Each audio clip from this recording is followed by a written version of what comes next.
wabarakatuh. Yang saya hormati Bapak Kepala Sekolah SMP Negeri 1 yang hari ini diwakili oleh Bapak Wakil Kepala Sekolah Bidang Humas. Yang saya hormati Ibu dan Bapak Wakil Kepala Sekolah. Yang saya hormati Ibu Bapak calon guru penggerak SMP Negeri 1 Kota Sukabumi, serta para peserta diseminasi Ibu dan Bapak guru SMP Negeri 1 Kota Sukabumi. Pertama-tama pada hari yang baik ini, marilah kita panjatkan puji dan syukur kehadiran Allah Subhanahu wa Ta'ala.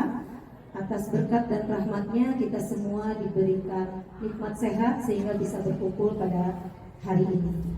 Tak lupa salawat dan salam kita curah limpahkan kepada junjungan Nabi besar kita, Nabi Muhammad SAW.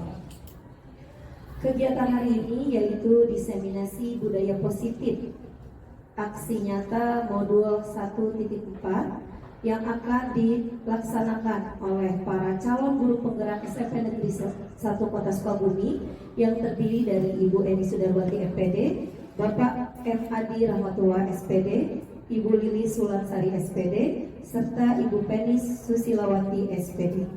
Adapun kegiatan diseminasi ini yaitu kegiatan yang ditujukan kepada komunitas guru agar kita bisa memperoleh informasi sehingga timbul kesadaran, menerima dan akhirnya memanfaatkan informasi tersebut yang bisa kita manfaatkan dalam kegiatan kita sebagai guru dalam kegiatan pembelajaran setiap hari.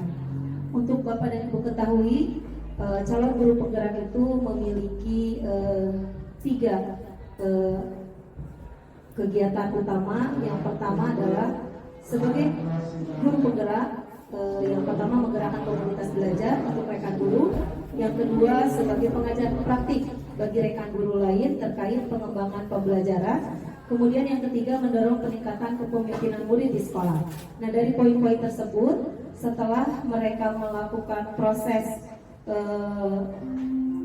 pelatihan selama kurang lebih nanti 6 bulan ya Pak Adi, pada hari ini mereka akan memberikan pengalaman baik apa yang sudah mereka terima kepada kita, sehingga diharapkan nanti kita sebagai komunitas belajar di SMP Negeri 1 bisa mengambil hikmah, mengambil pelajaran, kemudian mengembangkan apa yang mereka berikan kepada kita hari ini, yaitu terutama mengenai proses pembelajaran di kelas. Hari ini mereka juga akan memaparkan inovasi-inovasi pembelajaran yang bisa kita praktikkan di dalam kehidupan kita sehari-hari, terutama kegiatan yang tidak hanya yang berpusatnya hanya kepada siswa.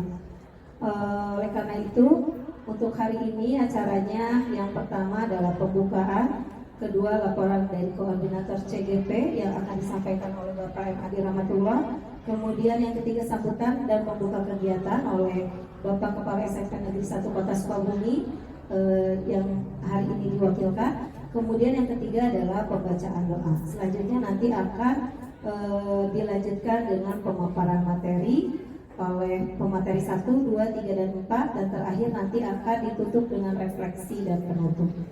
Baiklah, untuk membuka acara ini, untuk pembukaan hari ini, untuk memperlancar kegiatan hari ini, kita bersama-sama membaca basmalah. Bismillahirrahmanirrahim. Kita masuk ke acara yang kedua, yaitu laporan koordinator CGP yang akan disampaikan oleh Bapak M. Adi Rahmatullah SPD. Kepadanya saya persilakan.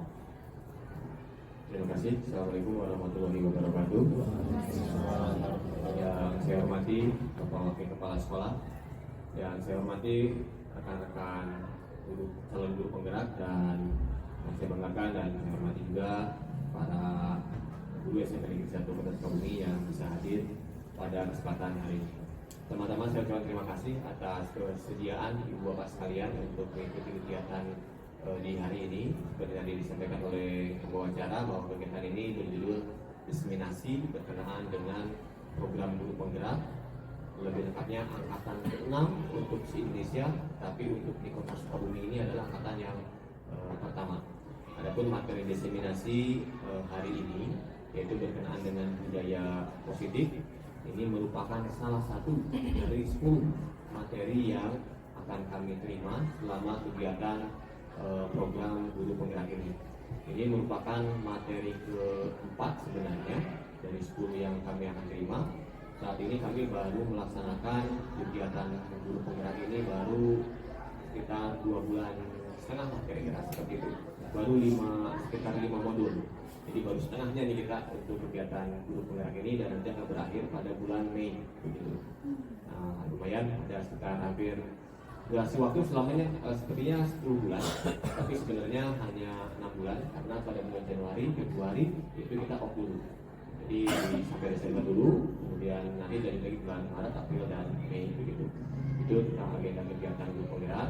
Perlu kami sampaikan juga bahwa guru penggerak yang ada di Kota Sukabumi ini berjumlah 57 orang awalnya, kemudian 2 orang mengundurkan diri, dan akhirnya tersisa hanya 55 orang dari jenjang TK, SD, SMP, SMA, SMK, dan PKBM. Adapun khusus untuk SMP berjumlah 14 orang, semuanya dari sekolah negeri, tidak ada yang dari swasta. Dan alhamdulillah kita 4 orang dari 14 itu 4 dari SMP Negeri 1 Kota Sukabumi. Itu suatu kebanggaan bagi kami bisa mengikuti pembelajaran di guru penggerak ini selama 6 bulan ke depan. Baik Bapak sekalian, untuk hari ini, khusus hari ini disampaikan akan berdiskusi bersama-sama, akan menyampaikan dengan budaya positif. Apa itu budaya positif? Mungkin nanti akan diawali oleh Ibu Eni. Bagaimana sih budaya positif? Kalau lebih kecilnya adalah disiplin positif. Lebih kecilnya lagi kan, kalau budaya itu kebiasaan yang terus berulang-ulang, itu kalau budaya. Jadi kita akan mulai dari hal yang kecil dulu, yaitu berkenaan dengan disiplin positif, baik itu untuk guru ataupun untuk murid.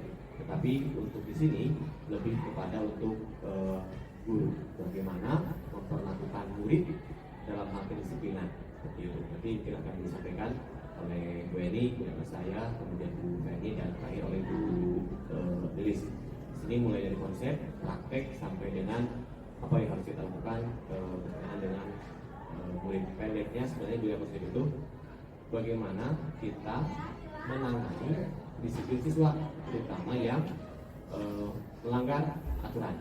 Itu saja. Sebenarnya melanggar aturan kalau sekarang bahasanya, mungkin melanggar satu keyakinan. Itu saja. Jadi bagaimana memang ada bahasa-bahasa baru dalam program guru penggerak ini, tapi sebenarnya sudah biasa kita hadapi sebenarnya.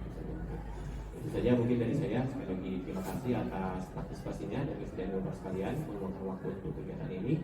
Ini merupakan salah satu tagihan kami, memang harus menyampaikan kembali informasi yang kami dapat pada rekan-rekan semua.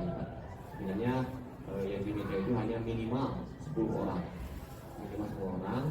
Pada awalnya kami akan dilaksanakan pada saat rapat dinas nanti siang, tapi nampaknya melihat agenda dari rapat dinas itu nanti siang agak padat begitu, mungkin ada sekitar 4 atau 5 agenda.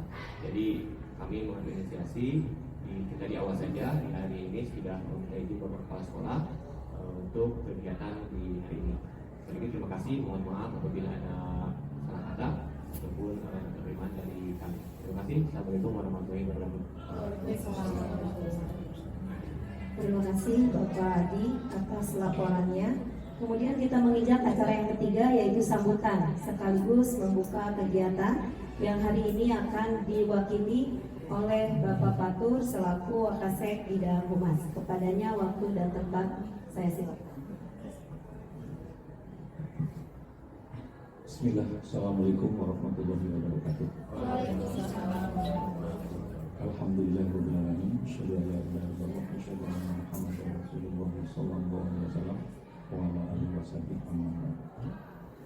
Yang saya hormati Wakasek Bidang Bapak Adi Ahmad, Bapak dan Ibu sekalian, khususnya guru penggerak dan juga P3K. Yang saya hormati, pertama-tama marilah kita panjatkan bersyukur kepada Allah Subhanahu wa taala pada kesempatan pagi hari ini kita bisa berkumpul dalam suasana yang cukup bergairah, cukup semangat dan juga cukup syahdu. Karena di ruangan ber-AC jadi syahdu. Kita bersyukur karena dalam keadaan sehat walafiat, kemudian juga kita dalam rangka melaksanakan tugas dan kewajiban kita sehari-hari sebagai guru, sebagai penanggung jawab terdepan di garda pembangunan pendidikan di Indonesia. Adapun dalam kesempatan ini saya diminta untuk membuka acara kegiatan diseminasi budaya positif yang merupakan implementasi aksi nyata modul 14 pendidikan calon guru penggerak angkatan ke-6. Terima kasih kepada Pak Adi yang sudah memberikan kesempatan. Ini sebuah kehormatan ya, meskipun memang dadakan karena sebetulnya mungkin saya dilihat karena faktornya sudah tua saja yang sebentar lagi akan expire ya. Alhamdulillah saya berkesempatan untuk memberikan mungkin pandangan-pandangan sedikit. Yang pertama ya, mudah-mudahan kegiatan ini nanti bisa dilaksanakan dengan lancar dan dengan sebaik-baiknya, bisa efisien ya, dan hasilnya bisa maksimal. Itu yang pertama.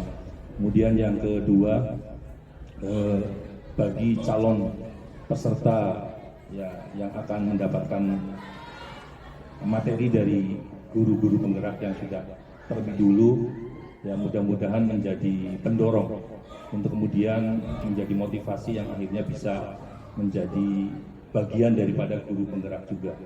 Ya. Dan yang lebih penting barangkali kepada yang sudah senior tentunya yang banyak pengalaman, berikanlah ya, semua ilmu yang ada pada adik-adik mungkin atau pada rekan-rekan guru yang lebih junior, meskipun kita sebetulnya tidak ada istilah ya senior dan junior ya, hak dan kewajibannya sebagai guru tentunya ya sama. Dan kemudian pada yang masih muda-muda ambillah yang memang baik, kemudian yang tidak baik dari kami yang sudah lama di sini ya jangan diambil, jangan tinggalkan. Dan selanjutnya yang ketiga, poin yang ketiga, yang bagian yang terpenting, wujudkanlah ya, kerjasama, karena kadang-kadang kita ini yang mampu baru bisa bekerja bersama-sama, tapi kerjasama itu belum bisa dibangun secara baik. Nah, bagaimana sih perbedaan antara kerjasama dengan kerja bersama-sama? Kalau kerja bersama-sama mungkin kita hanya sekedar mengerjakan suatu tugas atau suatu pekerjaan secara bersama-sama, tapi mungkin kurang ada koordinasi. Tapi ketika sudah ada kerjasama, walaupun mungkin kita terpisah di ruangan yang berbeda, di tempat yang berjauhan, kalau kita ada koordinasi, itu namanya kita juga sudah melakukan pekerjaan secara bersama-sama dan ada unsur kerjasamanya. Ya. Misalnya apalagi di era seperti sekarang, era global. Ya, tentunya walaupun mungkin kita ada di sini, kemudian kita ada di tempat lain, ya, saya ada perlu dengan Pak Adi, ada suatu masalah, saya bisa berkomunikasi. Bagaimana ini untuk menyelesaikan masalah ini? Itu namanya koordinasi, namanya kerjasama. Nah, jadi perlu dibangun. Karena insya Allah dengan kerjasama, sebenarnya poin mungkin yang perlu kita tingkatkan di SMP 1 adalah itu tadi, manajerial dan kerjasama. Nah, secara budaya positif sudah bagus, insya Allah. Secara umum kita semuanya sudah memiliki budaya positif, meskipun mungkin budaya positifnya masih warnanya masing-masing. Nah, ini yang perlu kita satukan Pak Adi ya, tentunya dari kurikulum yang masih panjang perjalanannya ya, dan insya Allah ya, sebentar lagi banyak yang senior termasuk kepala sekolah dan insya Allah kita nuansanya saat ini berbeda ya. Oleh karena itu mari kita sama-sama Bapak dan Ibu betul-betul kita tingkatkan ya, untuk itu mudah-mudahan kegiatan sekali lagi bisa berjalan dengan baik. Saya kira kurang bijaksana kalau saya harus panjang lebar ya, karena memang tugasnya cuma membuka saja ya, dan tadi sudah dibuka dengan ya, kalimat bismillah untuk kali ini secara resmi saja. Maka acara ini acara kegiatan diseminasi budaya positif yang merupakan implementasi aksi nyata modul 14 pendidikan calon guru penggerak angkatan ke-6 secara resmi di SMP Negeri 1 Kota Sukabumi secara resmi dibuka. Terima kasih kepada Bapak Ibu sekalian, mudah-mudahan acara berjalan dengan lancar. Dipersilakan untuk dilanjutkan kepada acara berikutnya. Apabila di dalam sambutan ini ada kata-kata, ada kalimat yang kurang berkenan, di hati Bapak dan Ibu. Kami atas nama pribadi dan juga atas nama sekolah mohon maaf yang sebesar-besarnya. Bila itu hidayah, wassalamualaikum warahmatullahi wabarakatuh. Terima kasih atas sambutannya Pak Fatur, serta alhamdulillah kegiatan hari ini sudah dibuka secara resmi. Sebelum acara inti, marilah kita membaca doa terlebih dahulu supaya seluruh rangkaian acara hari ini dapat berjalan dengan lancar. Untuk itu marilah kita membaca doa bersama-sama yang akan dipandu atau dipimpin oleh Bapak Dudu. Kepadanya kami persilahkan.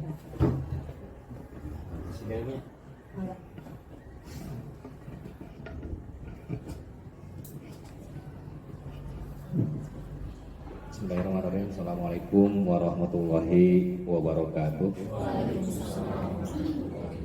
Bapak dan Ibu semuanya, terima kasih untuk mempermudah atau mendapatkan keberkahan pada acara kegiatan kita hari ini.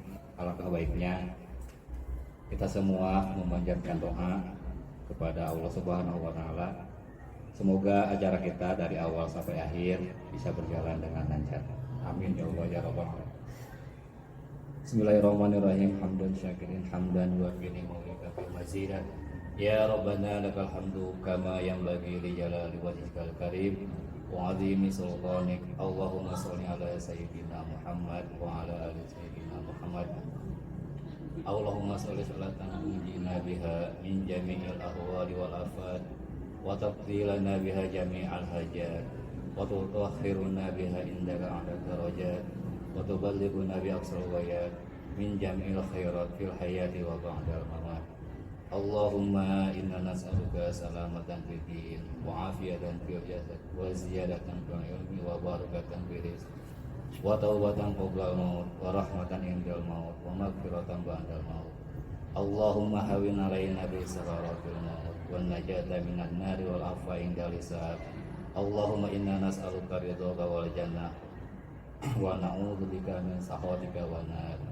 Rabbana atina fid dunya hasanah wa fil akhirati hasanah wa qina adzabannar.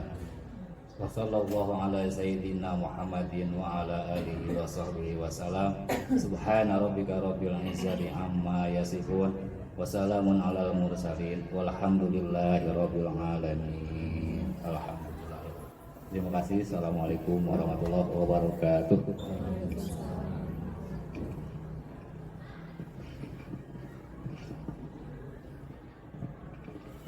Baiklah, para peserta sekalian, kita memasuki acara inti, yaitu materi yang pertama mengenai disiplin positif dan nilai-nilai kebijakan universal yang akan disampaikan oleh CGP Ibu Eni Sudarwati MPD. Kepadanya kami persilahkan.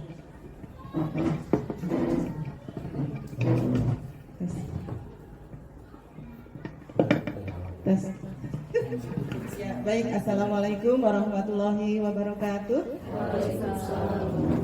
Terima kasih atas waktunya dan kesempatan Bapak dan Ibu guru SMP Negeri 1 Kota Sukabumi untuk mengikuti kegiatan acara diseminasi budaya positif aksi nyata modul 14. Dalam kesempatan hari ini, ya, perlu saya sampaikan bahwa fasilitator saya selama mengikuti kegiatan CGP adalah Ibu Nenti Haryanti MPD dan pengajar praktik saya adalah Pak Dudi Supriyadi SPD MSI. Sebelum acara dimulai, boleh kita ice breaking dulu Bapak Ibu semuanya, ya, supaya tidak tegang. Kelihatannya tegang sekali ini. Kita santai sama-sama, kita bersantai ya. Ya, baik. Jadi nanti kita berdiri, coba Bapak Ibu, mohon maaf, berdiri dulu, kita ice breaking. Judulnya adalah Semangat Duha. Untuk semangat Duha, contoh dulu, untuk semangat Duha. Hahaha, Duha, semangatnya Duha, ya. Ini yang Ibu semuanya ya. Boleh? 1, 2, 3. Tetap semangat Duha. Hahaha, Duha.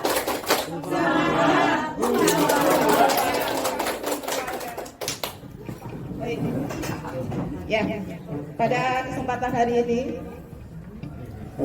tujuan pembelajaran ya yang akan disampaikan adalah satu, guru memahami dan menciptakan konsep budaya positif yang berdasarkan konsep perubahan paradigma stimulus respon ke teori kontrol serta nilai-nilai kebajikan universal. Yang kedua, memahami konsep makna disiplin, keyakinan kelas, hukuman dan penghargaan, 5 kebutuhan dasar manusia, restitusi dan dengan 5 posisi kontrol, serta segitiga restitusi. Yang ketiga, nanti mari kita bersama-sama untuk bisa menerapkannya dalam ekosistem sekolah kita agar terjadi sekolah yang aman, nyaman, berpihak pada murid dan murid menyenangkan. Ya, murid merasa senang dalam mengikuti pembelajaran nanti di SMP Negeri 1 Kota Sukabumi. Untuk materinya, budaya positif yang pertama adalah disiplin positif dan nilai-nilai kebajikan universal. Yang kedua, teori motivasi, hukuman dan penghargaan restitusi. Yang ketiga, keyakinan kelas. Yang keempat, kebutuhan dasar manusia dan dunia berkualitas. Yang kelima, restitusi dengan 5 posisi kontrol. Yang keenam, restitusi segitiga restitusi. Baik, ya. Sekarang kita permainan lagi dengan permainan cobalah buka.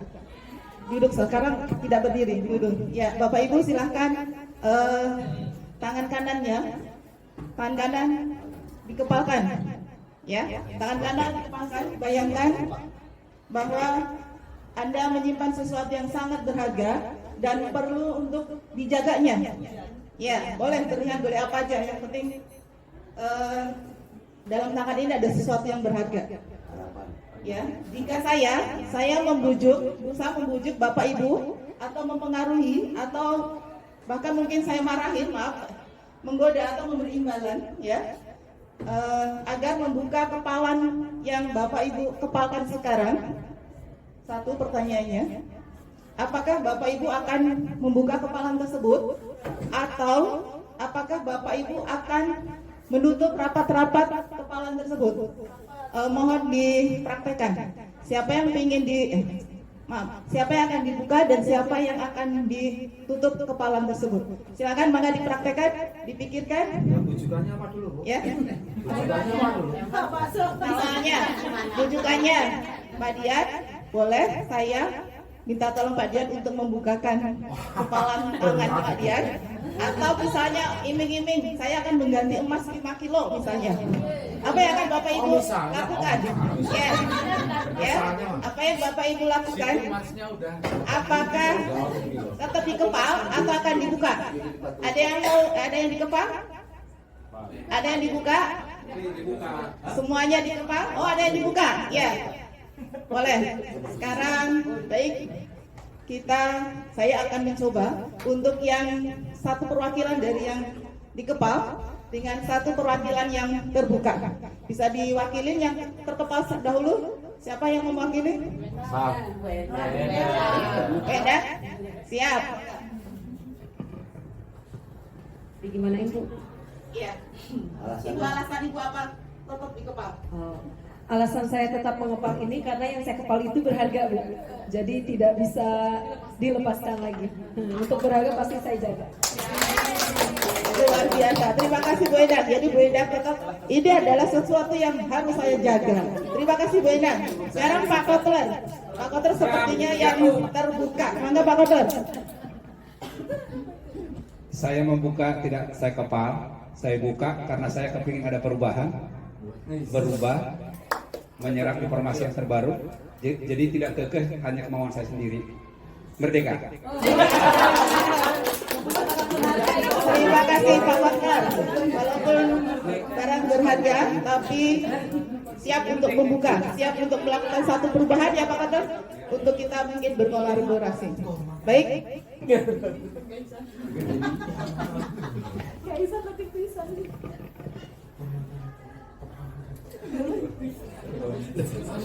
Ya, bisa jalan. Ya. Baik Bapak Ibu semuanya, permainan tadi sesungguhnya adalah siapa yang kembali atau kontrol untuk membuka atau menutup kepalan tangan kita. Siapa? Bapak Ibu semua. Iya. Diri sendiri. Berarti tidak ada jawaban yang salah, tidak ada jawaban yang benar. Baik kita kokoh untuk menutup kepala ataupun kita akan membukanya. Itu adalah yang mengendalikan adalah diri kita sendiri. Mana sepedanya, Bu? Ya betul. Konsistensi ya. Seberapa jauh kita berprinsip pada pada pikiran, keyakinan kita sendiri. Ya. Terima kasih Bapak Ibu. Ya, baik kita lanjutkan untuk budaya positif ya. Saya mengawali kegiatan ini.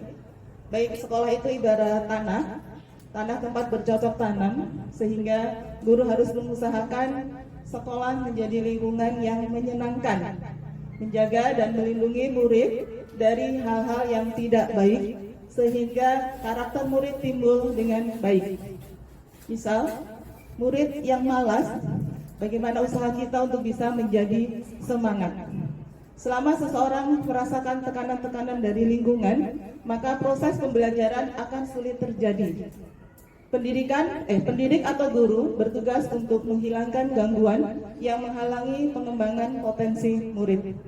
Tanggung jawab guru adalah menciptakan suatu lingkungan positif yang terdiri dari warga sekolah. Warga sekolah itu kita, Bapak Ibu, termasuk seluruh TU, orang tua, murid, ya, yang saling mendukung, saling bekerja sama, saling belajar, sehingga tercipta kebiasaan baik yang akan tumbuh menjadi karakter-karakter baik warga sekolah. Ya, ini yang dinamakan sebuah budaya positif.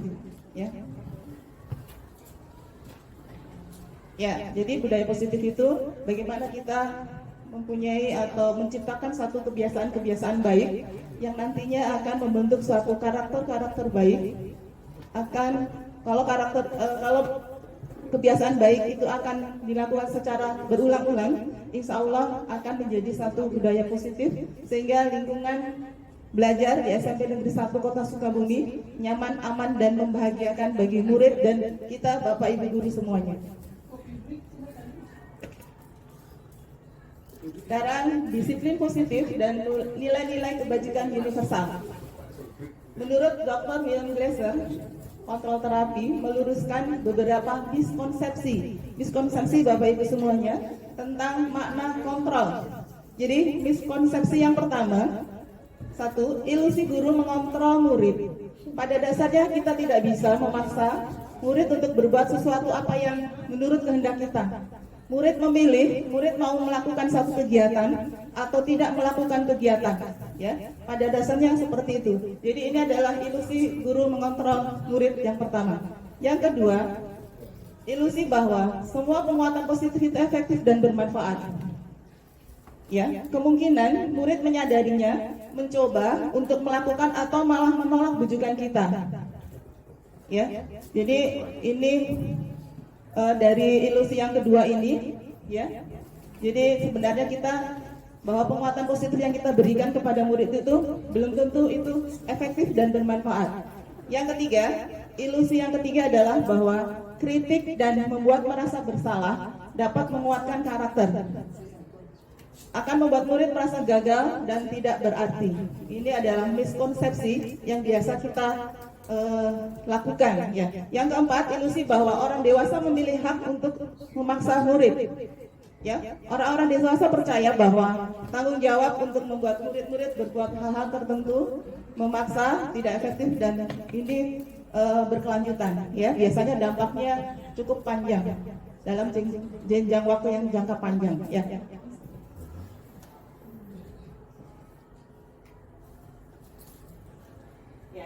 Ini bagaimana seseorang bisa berubah dari paradigma stimulus respon kepada pendekatan teori kontrol.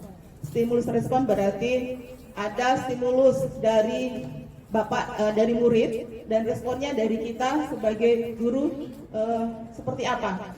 Sebenarnya untuk stimulus respon ini berkata bahwa realitas kita sama, ya. Tapi teori kontrolnya realitas kebutuhan kita berbeda. Ya. Yang kedua, semua orang melihat hal yang sama untuk stimulus responnya. Teori kontrolnya mengatakan bahwa setiap orang memiliki gambar yang berbeda.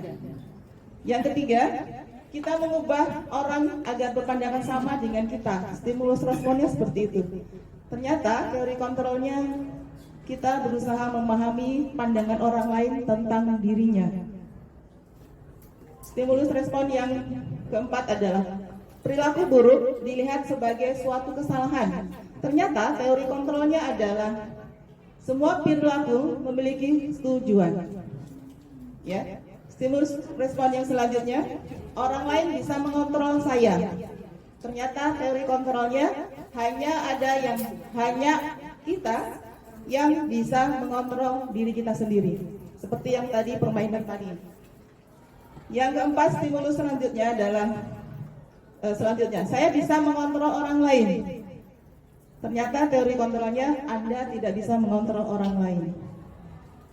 Stimulus respon yang selanjutnya, pemaksaan ada pada saat bujukan gagal. Ternyata teori kontrolnya adalah perlu adanya satu kolaborasi dan konsensus menciptakan pilihan-pilihan baru. Stimulus respon yang selanjutnya, modal berpikir menang kalah. Kalau teori kontrolnya adalah modal berpikir menang-menang. Jadi bagaimana kita sekarang merubah paradigma kita dari stimulus respon menjadi teori kontrol. Bila kita ingin membuat kemajuan perlahan, sedikit-sedikit berarti kita harus mengubah sikap atau perilaku kita. Namun bila kita ingin memperbaiki cara-cara utama kita, maka kita perlu mengubah kerangka acuan kita. Bagaimana Anda berpikir tentang manusia, ubahlah paradigma Anda. Selama pemahaman dan penjelasan aspek-aspek tertentu tentang realita. Baik, disiplin positif. Kita mulai. Makna kata disiplin positif. Ya, disiplin positif bukan hal aneh yang lagi ya buat kita semuanya. Kita sudah paham juga sebenarnya, cuma kita untuk merefresh lagi. Disiplin positif itu tata tertib, teratur, patuh pada peraturan. Menurut Bapak Ki Hajar Dewantara, bahwa untuk mencapai kemerdekaan dalam konten pendidikan, menciptakan murid yang merdeka, syarat utamanya adalah disiplin yang kuat. Kata beliau seperti itu. Disiplin adalah disiplin diri yang memiliki motivasi internal. Jadi disiplin yang paling bagus itu harus kita arahkan kepada motivasi intrinsiknya, motivasi internalnya. Namun jika murid tidak memiliki motivasi internal, tugas kita lah yang akan membangkitkan motivasi intrinsik murid-murid kita untuk mendisiplinkannya. Ya. Makna kata disiplin menurut Diana Gosen tentang Restructuring School Discipline tahun 2001, disiplin itu belajar. Ya, motivasi internal sumbernya. Disiplin dari dalam murid. Disiplin mempelajari bagaimana kita mengontrol diri kita, menguasai diri untuk memilih tindakan yang mengacu pada nilai-nilai. Ya. Biasanya disiplin berkaitan dengan hukuman atau penghargaan. Namun setelah mempelajari budaya positif ini, disarankan hukuman tidak disarankan atau bahkan sama sekali ditiadakan. Nanti kita bisa belajar selanjutnya bagaimana ilmu-ilmunya supaya kita bersama-sama untuk tidak melakukan yang namanya hukuman. Karena hukuman itu biasanya menyakitkan, hukuman bisa membuat murid menjadi dendam, kesal sama kita, dan motivasi belajarnya bisa menurun atau berkurang. Sekarang yang D, yaitu nilai-nilai kebajikan universal. Nilai kebajikan adalah sifat positif yang dimiliki manusia yang merupakan tujuan mulia yang ingin dicapai oleh setiap individu. Kita yakin bahwa setiap manusia itu pada dasarnya baik. Betul, setuju Bapak Ibu semuanya ya? Pada dasarnya setiap manusia itu adalah baik. Menurut William Glasser, teori kontrol ya, bahwa setiap perbuatan itu memiliki tujuan. Jadi Glasser dengan mengaitkan nilai kebajikan yang diyakini seseorang, maka motivasi insting akan terbangun sehingga menggerakkan motivasi dari dalam untuk mencapai tujuan mulia yang diinginkan. Ya, kita sering bermotivasi insting. Ini benar nggak ya, benar nggak ya, benar nggak ya, sesuai dengan kata hati kita. Dan itu bisa menggerakkan kita menjadi satu motivasi internal yang kita miliki.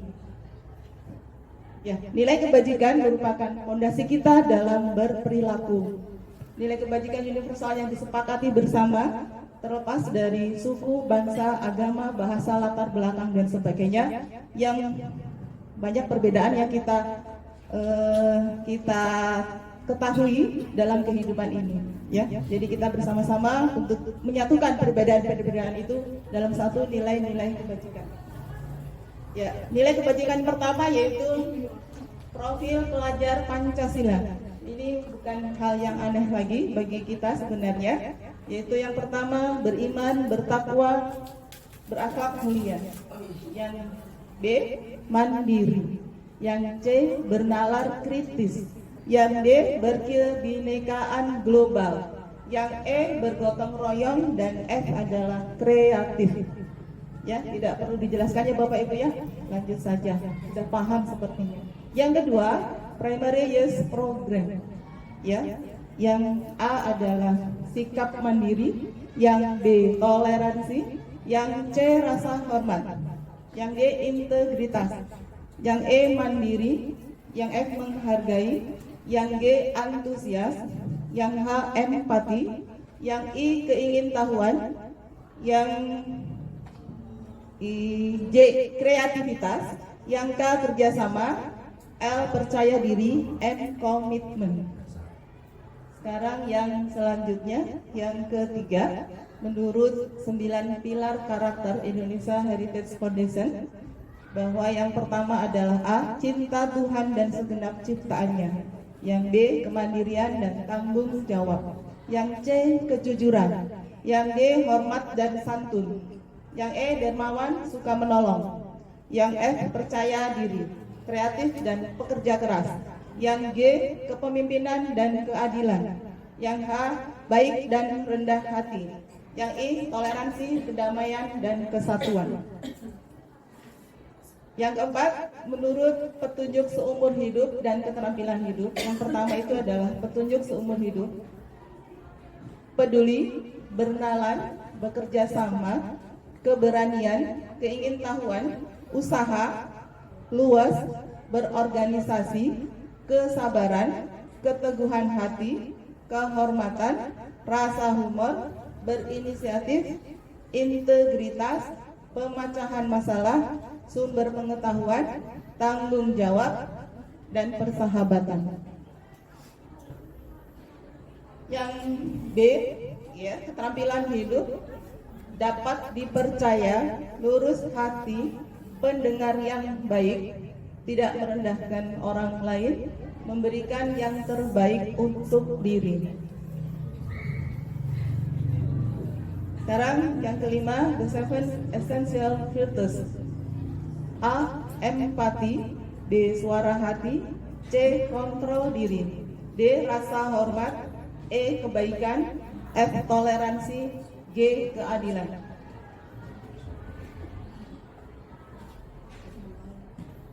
Ya, sekarang yang keenam, the virtues project, ya, atau proyek nilai-nilai kebajikan.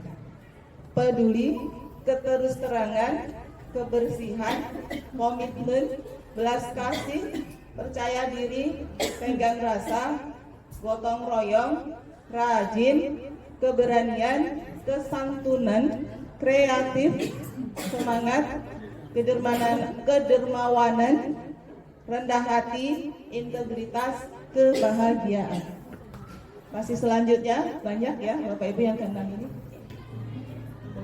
Keadilan, baik hati, kreativitas, berprinsip, bersahaja, keteraturan, kedermawanan, keteguhan hati, rasa hormat, tanggung jawab, pengabdian, bijaksana, bersyukur, toleransi, percaya diri, lurus hati, ketegasan, dan pengertian. Ini tentang nilai-nilai kebajikan. Semuanya bagus ya Bapak Ibu semuanya untuk bisa diterapkan. Namun sepertinya kita harus merangkum bagaimana supaya nilai-nilai itu bisa nanti kita terapkan, kita aplikasikan kepada murid-murid kita sebagai landasan fondasi kita untuk berperilaku. Nanti mungkin dijelaskan pada sesi berikutnya. Mungkin untuk sementara materi dari saya bisa dilanjutkan Bu Endang untuk sesi tanya jawab. Terima kasih kepada Ibu Eni. Baiklah, kepada seluruh peserta, apabila ada yang akan ditanyakan, dibuka sesi tanya jawab. Satu termin saja ya, Bu. Satu termin dengan 3 pertanyaan. Enggak? Saya persilahkan. Ada hadiahnya nggak, Bu? Ada? Ada botol. Teh botol.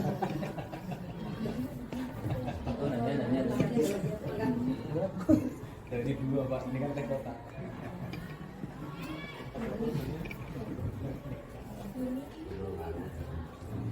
Mangga Bu Resna.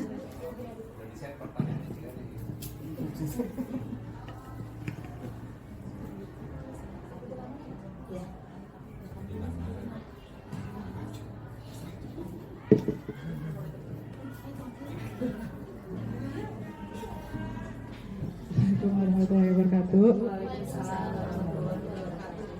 Saya Gina. Itu lingkungannya itu yang membuat. Kalau yang lingkungan tadi sudah masuk akal lah, mungkin konsekuensinya itu yang edukatif mungkin maksudnya, cuman yang edukatif itu kan masih perlu kita perdebatkan. Yang tadi udah dibatasi sih, jangan melanggar HAM gitu kan tadi. Kira-kira seperti itu. Bisa mungkin saya menanggapi pertanyaan dari Pak Dokter, ya. Nanti memang kita harus dalam kegiatan ini Pak EGP ini kita harus mengubah paradigma kita, ya kita sebagai agen perubahan dari mana kita berangkat dari stimulus respon ini menjadi yang kita dalami adalah teori kontrolnya. Jadi di teori kontrol kita harus bisa memahami dan untuk diterapkan nanti dalam menciptakan lingkungan sekolah yang aman, nyaman dan menyenangkan.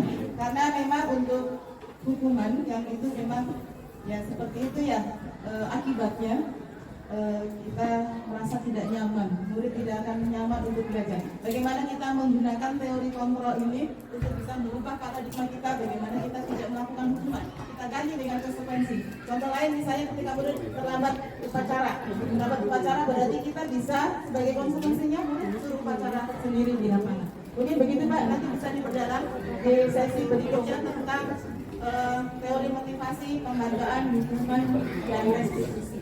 Ya, mungkin begitu Pak Dokter sementara. Ya, terima kasih. Terima kasih kepada Ibu Eni.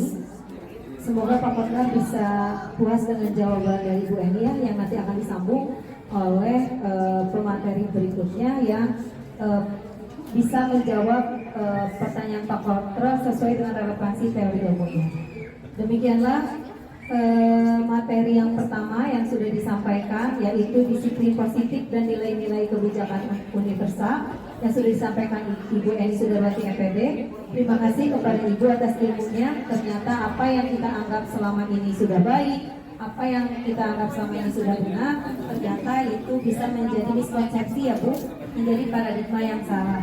Semoga kedepannya dengan apa yang sudah kita pelajari hari ini, kita bisa mengambil nilai yang baik, menjadi perubahan yang positif yang sudah disampaikan oleh Ibu tadi.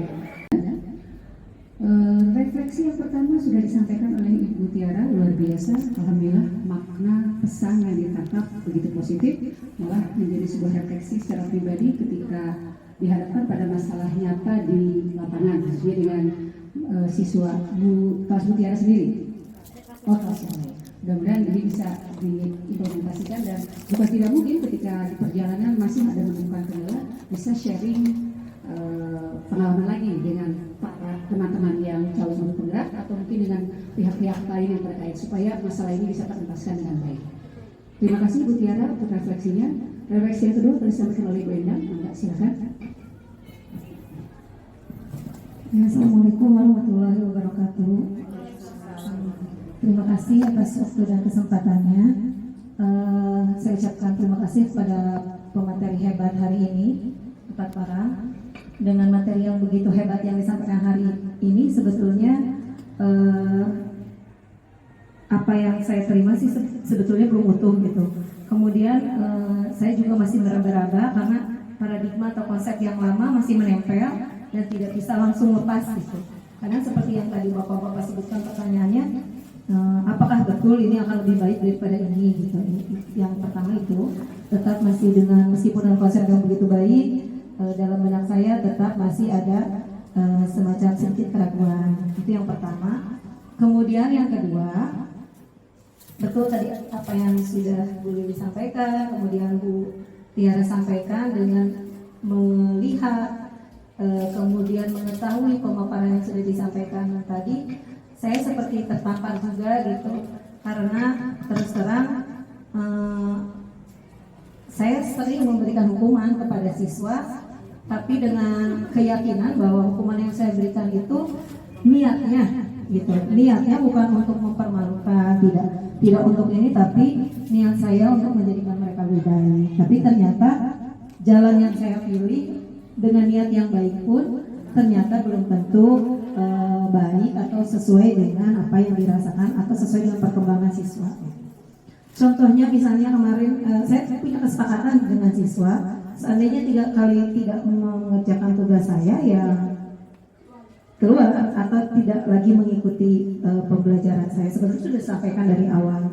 Ternyata siswa tidak mengerjakan. Kesalahan saya adalah saya tidak melakukan dialog. Gitu. Saya tidak melakukan dialog. Dialognya hanya satu arah. Kenapa kamu tidak mengerjakan? Itu sudah cukup. Tidak ditanya secara mendalam. Kenapa tidak ditanya secara mendalam? Balik lagi alasan klise bahwa 48 siswa dengan jumlah siswa yang tidak mengerjakan banyak atau habis waktu saya ya untuk melakukan dialog. Ini mungkin jadi pembelajaran untuk saya.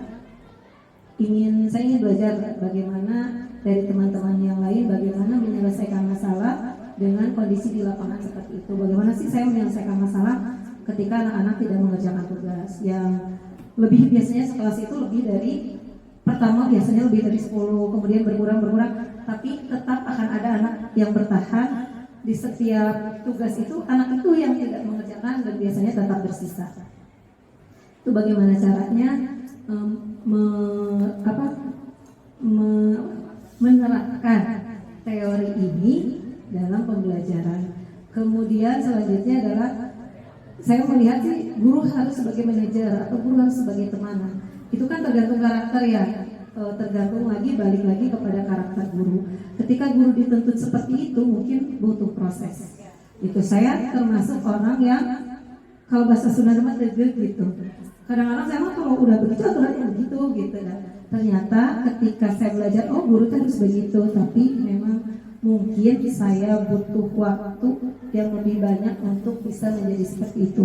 Butuh proses dalam saya bisa menjadi manajer ketika belajar dengan anak-anak. Butuh waktu untuk saya bisa bertanya kepada siswa sampai mengarahkan emosi siswa itu sepertinya saya belum bisa. Nah dari pembelajaran ini saya belajar bahwa guru mungkin dari yang saya tangkap, guru harus belajar untuk menyelesaikan masalah guru sendiri sebelum nanti dibawa ke BK gitu. Jadi saya kayaknya ini guru dituntut untuk bisa membeka dulu sendiri deh gitu.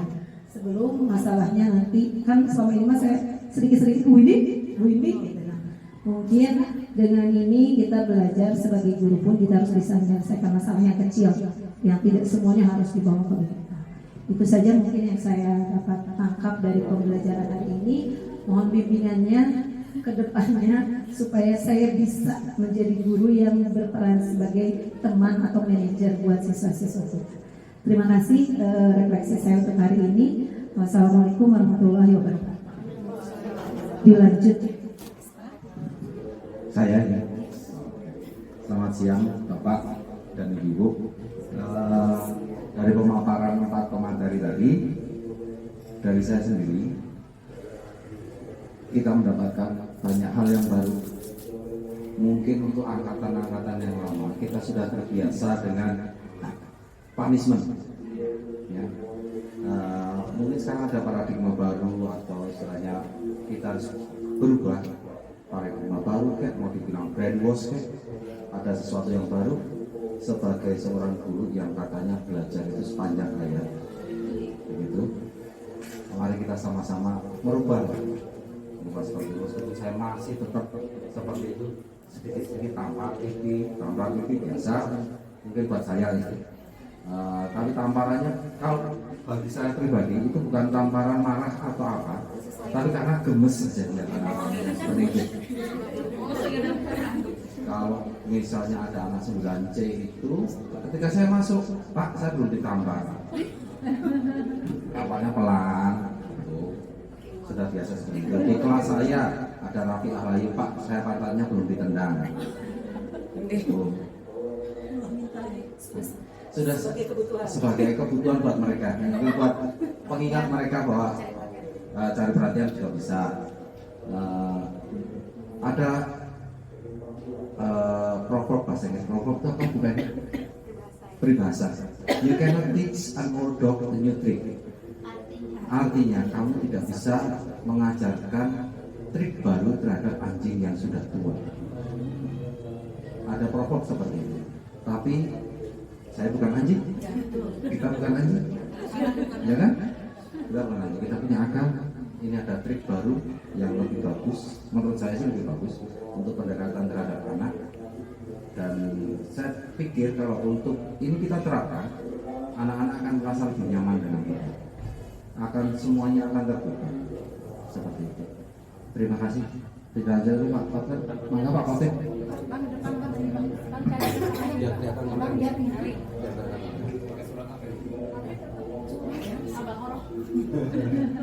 Ya kelihatan Terima kasih. Kelihatan. Selamat ulang tahun. Terima kasih Bapak Ibu untuk kesempatan yang ketiga ini. Tadi yang disampaikan oleh Pak Materi, Ibu dan Bapak dan Pak Adi, luar biasa baiknya, terkhusus untuk saya, karena begitu tadi dijelaskan, saya makin bingung sebenarnya. Jadi saya teringat kata-kata orang sastrawan yang menyebutkan semakin banyak belajar, semakin banyak tidak diketahui. Jadi di logika saya dulu semakin banyak belajar, semakin banyak di sini. Ternyata semakin banyak belajar, semakin sedikit di sini. Artinya makin banyak yang kita tidak tahu ternyata di sekeliling kita. Nah, yang selama ini yang masuk ke pikiran saya itu hanya teori-teori yang lama itu. Muncul teori baru ini, rasa-rasanya ada yang bertolak belakang dengan kenyataan hidup yang kita alami sehari-hari dan kita laksanakan dalam proses pembelajaran di kelas. Sangat berbeda. Yang selama ini saya di kelas sebenarnya jarang marah saya di kelas. Sering malah memuji anak-anak. Kalau ada yang melanggar di sana saya sebutkan, anak-anak sebenarnya kelas ini sudah ada yang melanggar. Saya sebutkan, wah di kelas ini tidak ada, yang ada mah di sono di dunia lain. Saya puji terus walaupun dia salah. Ternyata disebutkan di sini, memuji tidak boleh. Gitu. Loh. Padahal zaman-zaman dulu itu pada saat saya masuk, kata guru BK atau guru orang kesehatan, tolonglah dipuji anak itu, tolonglah dipuji anak itu. Itu terus yang dijejalin ke otak kita. Ya. Ternyata dibantahkan oleh teori yang terbaru ini, memuji juga nanti akan mempengaruhi mental teman-teman yang lain. Nah, disinilah jadi dilema bagi kita kan, dalam proses pembelajaran. Tetapi begitu ilmu ini masuk ke kita, mungkin bisa langsung kita pilih sedikit-sedikit mana yang sudah kita lakukan sehari-hari di kelas, mana yang belum. Walaupun sesungguhnya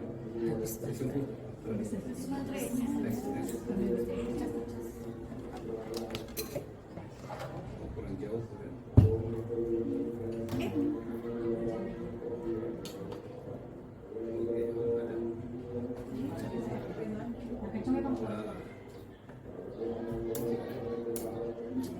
Perangkat dihidupkan.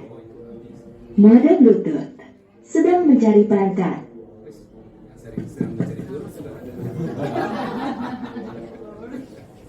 Oke, saya lanjutkan. Ada tadi kendala, ada iklan sedikit. Jadi teori-teori ini terima kasih sudah disampaikan, pencerahan bagi saya. Mudah-mudahan nanti di kelasnya itu minimal bisalah kita aplikasikan sedikit-sedikit, karena ini menambah wawasan kita. Walaupun secara pemahaman bagi kita masih ada memang yang bertolak belakang dengan teori yang kita pelajari dulu dengan teori kenyataan yang ada sekarang. Jadi kalau bisa, ini kan hanya teorinya, ini kan teori-teori, aplikasinya kan dulu pelaksanaannya. Kalau bisa itu untuk guru yang 5 orang ya, 4 orang yang guru penggerak itu, kalau bisa mohon dibantu saya tiap pagi di depan itu, di depan tiap pagi kan saya sih tugasnya itu. Kan banyak yang terlambat anak. Coba kita peragakan ini, minimal kita buat 3 bulan atau 4 bulan, baru kita cek anaknya. Ada nggak perubahan di atas teori-teori ini? Karena selama ya, saya aja di situ yang menunjuk anaknya. Ini anaknya yang terlambat beberapa kali. Ini anaknya yang melanggar beberapa kali. Saya hafal itu walaupun saya tidak mengajar. Karena tiap pagi saya di situ. Jadi kita peragakan yang tadi yang segitiga itu, praktekkan cara marahnya seperti yang tadi. Memang tadi begitu Bu Denis berbicara, saya kepinginnya kita peragakan di sini. Cuman Bu Eka tadi nggak mau, padahal saya ajak. Nah, jadi nanti kalau bisa teman saya setiap pagi saya pilih-pilih aja lah anaknya, kita bagi berapa kategori lah, tergantung nanti kategorinya berapa. Untuk anak yang terlambat sekali, yang sering terlambat, yang sering nongkrong di gang, atau yang sering sengaja dia menerlambatkan diri. Saya hafal betul itu anak-anaknya. Kita praktekkan ini, pada saat ini kita lihat hasilnya pada bulan keberapa atau minggu keberapa hasilnya seperti apa. Apakah nanti progresnya kita menggunakan Hasil Pak Khotbah dengan hasil itu dibandingkan. ya, kita bandingkan supaya kita lihat ya, supaya kita lihat hasilnya. Karena selama ini saya di situ, memang saya menghukum anak itu beda-beda. Karena saya sudah hafal dan saya sesuaikan dengan kegiatan yang ada pembiasaan kita. Jadi kadang-kadang kalau pembiasaannya membaca, saya minta tolong ke Pak Akbar, suruh bacaan. Semua anak bacanya Al-Baqarah, dari hafal saya. Saya suruh, ayo Al-Maidah, hafal Pak. Saya juga tidak hafal. Saya tidak hafal. Kasih ke Pak Akbar. Nah, yang lain saya suruh menghafalkan Pancasila, pembukaan, teks proklamasi dan seterusnya. Terlambat kayaknya enggak ada terlambat kayaknya. Nah, itu bisa jadi maksudnya tadi kan, bisa jadi kan, ya.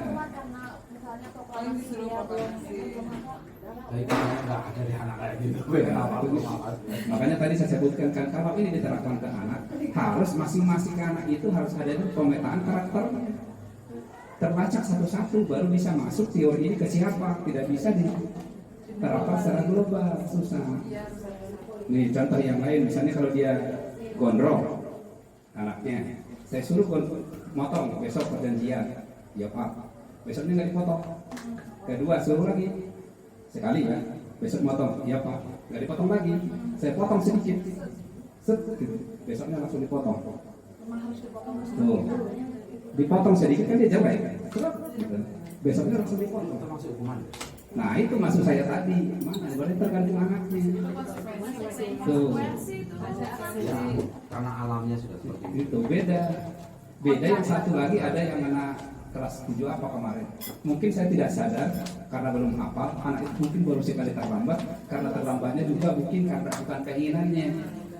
Saya keceplosan, saya marahin. Kelas 7 kayaknya ini terlambat. Nangis. Nah, itu ceritanya. Nah, kira-kira seperti itu. Iya. Jadi menurut saya yang disampaikan tadi oleh Bapak Ibu guru itu luar biasa masuk ke sini. Oh, ternyata saya selama ini salah. Yang saya cerna itu awal-awalnya dulu kan stimulus respons tadi yang saya jelaskan tadi kan, stimulus respons itu kan di teori kemahasan ada itu. Tuh, kalau kata Bu ini tadi dalam pembelajaran itu kan harus dibuat kolektif kolegial, misalnya ini diarahkan beberapa orang. Terus saya sebutkan di metode belajar itu kan ada metode belajar ada yang penglihatan, ada kinestik, ada pendengaran. Kalau sama rata kan tidak bisa. Tuh gaya belajar kan ada kan. Nah itu dimaksud saya di sini gitu. Ya diferensiasi, katanya diferensiasi tidak bisa. Jadi untuk ini hasilnya coba mulai minggu depan, ayo dengan saya di depan. Kita tandain dulu anak-anaknya. Nah kita kumpulkan dulu, kita bikin kesepakatan bersama-sama gitu. Nanti kita cek hasilnya seperti apa. Nah, tuh, ya, iya. Kemudian outputnya ini kan nanti kan anak-anak menjadi pembiasaan kan. Walaupun dalam tadi saya sebutkan, kalau menurut saya teori ini yang paling utama bukan ini, pembiasaan dan keteladanan. Kalau kita sudah terbiasa teladan ini, dia akan ngikut ngekor dari belakangnya. Kalau saya jelaskan seperti itu. Nah, yang kedua, refleksinya, kalau ini mungkin bisa berhasil atau berhasil sekian persennya, kalau bisa guru BK-nya 6 jam pelajaran per minggu di kelas. Ya, makanya tadi Pak Adi saya tanya, Pak Adi, ini materi ini kalau di bidang profesionalisme di guru ini masuk materi mana? Kognitif, profesional, sosial, apa satu lagi? Kepribadian, ini masuk ke mana? Kata Pak Adi, saya juga bingung kemana ya. Berarti guru masuk semuanya. Masuk sekaligus kan? Tuh, berarti guru BK 6 jam seminggu di kelas. Saya kira terima kasih Bapak Ibu sudah ada pencerahan bagi kami. Mudah-mudahan nanti kita sepakat untuk membuat uji coba kecil-kecilan di depan. Kita cek, ya. Oh ya, semester 2 gini aja deh kalau gitu. Kalau kita buat semester 2, saya dulu yang mendata anak-anaknya. Ya, saya data dulu si Anu. Nanti kita berapa orang ambilnya? Perwakilan per kelas atau yang bandar-bandar itu saja? Gimana? Yang itu aja, yang berapa orang? 10 cukup? Ya, sampel 10. Jadi nanti kita gunakan teknik yang 3 itu kan. Nanti yang keras-keras yang pertama itu juga dulu. Nanti yang kedua siapa? Jadi masuk di mana? Katanya bikin kesepakatan dulu bang, satu sekolah Karena nanti nggak bisa kita anak tanpa ada keyakinannya nggak ada. Jadi mungkin satu hari di pembiasaan kita buat kesepakatan 1.300 anak itu pengen seperti apa sih sekolah kita. Jadi peraturan-peraturan yang hanya dalam kertas seperti itu, tapi keyakinan memang lahir dari mereka juga. Gitu. Kalau ini kan selama ini kan lahir dari kita sepihak, dari nggak bisa gitu. kalau itu Nggak bisa. dan kita nanti akan kelompokkan mas keyakinan ini masukin kemana, kemarin dia akan Misalnya gini, mengusulkan bawa HP semuanya. Sepatunya bebas, kerudungnya bebas. Nah itu di situ kendalanya.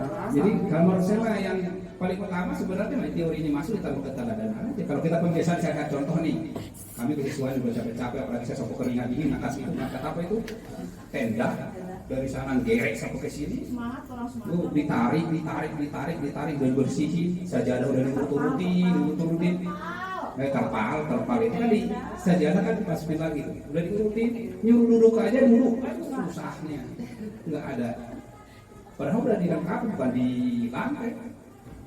Kasihan anak osisnya udah sampai keringat dingin, ngangkat-ngangkatnya udah dilipat lagi, berat. dari bapak anak ya kata. Bareng ngangkat ya gitu. Ya terima kasih Bapak Ibu, pencerahan ini mudah-mudahan dapat kita terapkan dalam pelaksanaan kita sehari-hari. Kalau bisa tadi itu semuanya gurunya sih sebenarnya, jangan hanya segini. Ya, karena semuanya kan kita akan disingkat kolegial ya. Kalau bisa dengan TU juga semuanya. Ya, jadi gurunya semuanya ikut, TU-nya ikut, baru dilaksanakan. Iya, benar gitu. Di sini nanti pasti rapat itu. Kan dari dulu sudah saya usulkan itu ke Bapak juga saya usulkan kalau rapat ini sekali-kali kita rapat kolektif semuanya dengan TU, dengan guru. Ya, kata mereka ya TU beda rapatnya, kita beda rapatnya. Tambah, iya, sudah sering saya usulkan. Tambah lagi saya usulkan ini untuk apa yang menilai kelas itu apa istilahnya? Yang guru menilai guru yang lain. Nah, supervisi. Udah saya usulkan supervisi jangan hanya guru dong, yang lain supervisi. Ya gimana caranya? Ya gampang kan tinggal bikin format penilaian saja. Nah, sebenarnya sudah ada Pak. Nggak jarang dilaksanakan. Nah, saya suruh juga dulu dah. Saya minta itu udah kalau nggak salah diberi acaranya. Kalau melaksanakan dah putus kontrak. Sudah saya akhiri dulu ya. Terima kasih Bapak Ibu atas Luar biasa.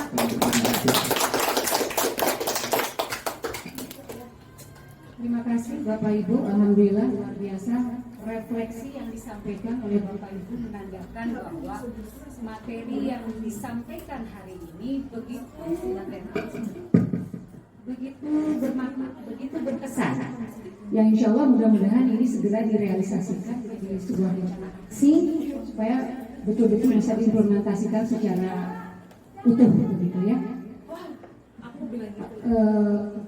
Saya salut artinya kegiatan ini bisa diselenggarakan secara internal di skup kecil dulu Bu Lilis, dan bukan tidak mungkin betul dengan refleksi yang seperti ini artinya responnya luar biasa, dan ketika nanti kita beralih ke skup yang lebih luas lagi, artinya melibatkan Bapak Ibu guru yang lain, Bapak Ibu BPU, mudah-mudahan responnya juga luar biasa seperti ini juga begitu ya.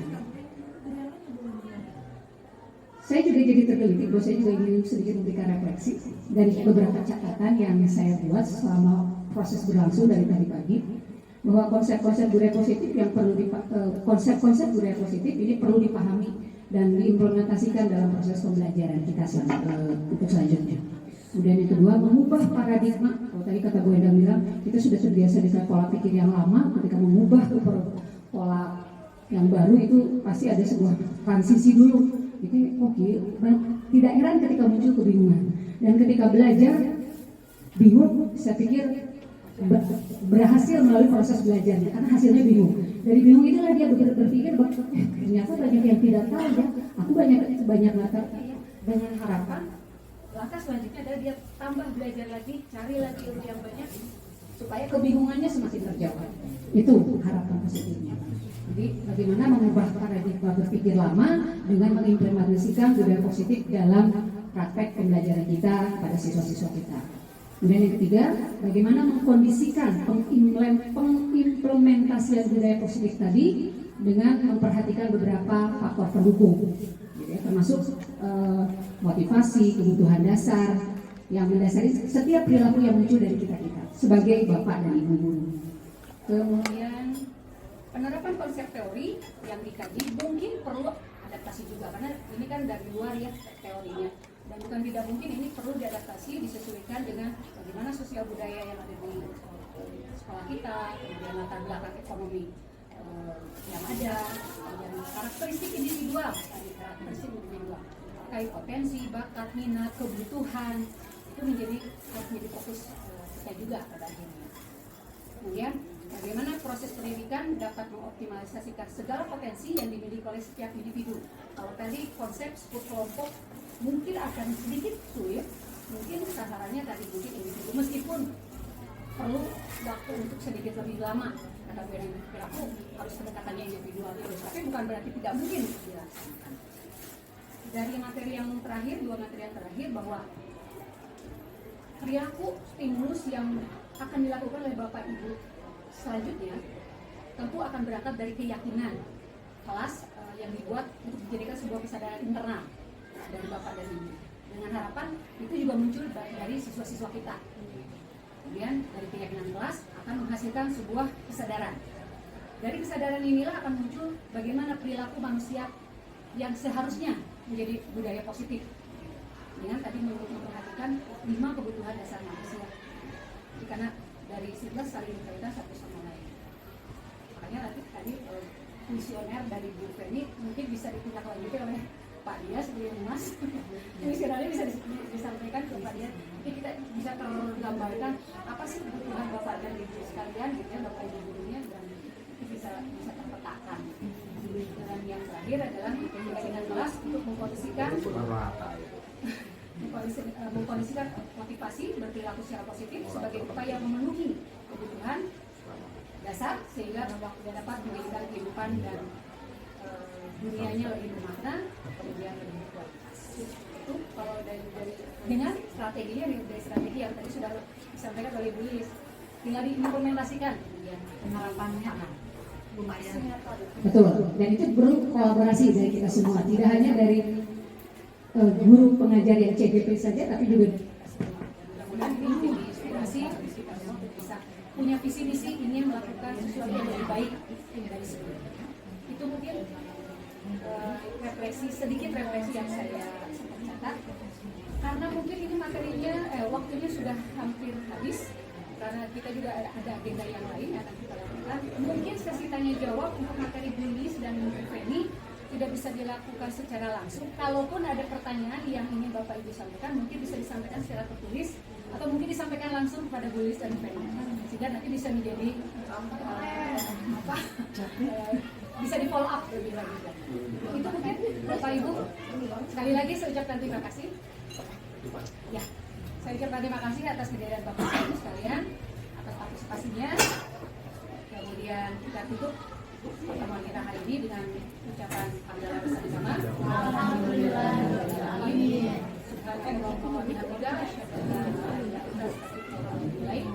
Assalamualaikum warahmatullahi wabarakatuh. Waalaikumsalam warahmatullahi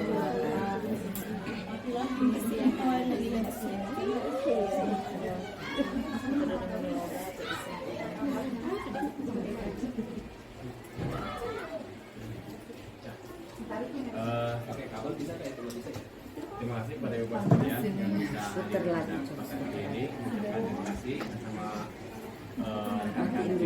saya, Wendy, Lilis dan Penny atas kesediaan. Perangkat dihidupkan. Mode Bluetooth sedang mencari perangkat.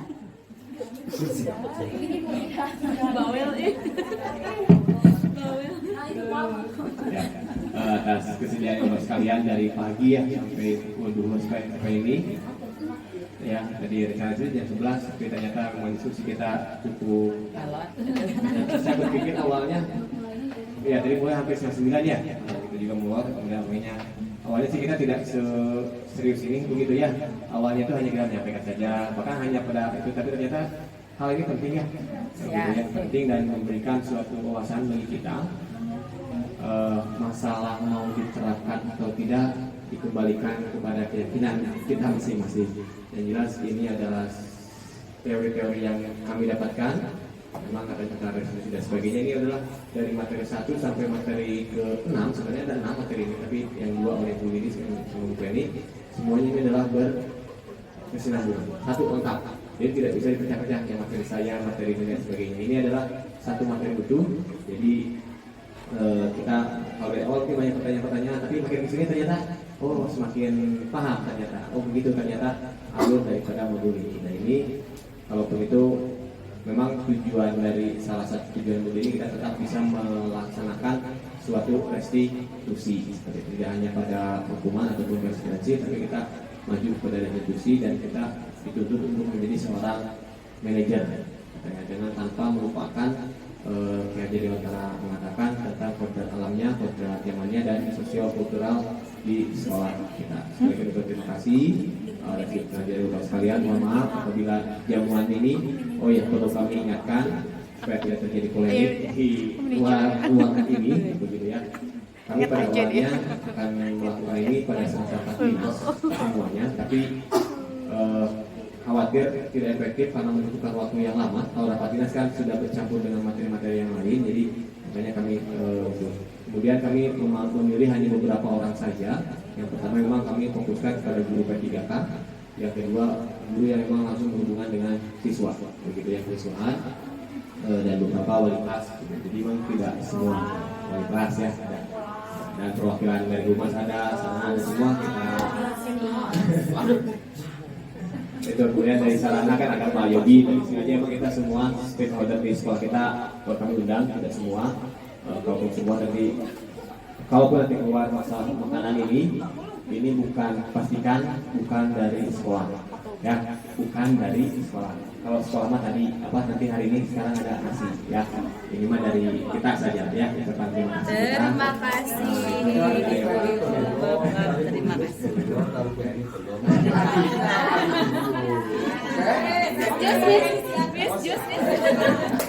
Ya itu saja sih. Terima kasih Bapak sekalian ya. Jadi mohon keluar dari ruangan ini pendapatan ibu tidak menjadi polemik dan sebagainya. Kalau ada orang kenapa ini yang dipilih, ya tadi sampaikan saja begitu. Memang keterbatasan ruangan, keterbatasan waktu dan sebagainya. Semoga apa yang kami sampaikan bermanfaat bagi Bapak sekalian dengan wawasan kita. Tentunya tetap kita pembelajaran itu harus berfokus pada siswa, ya, murid.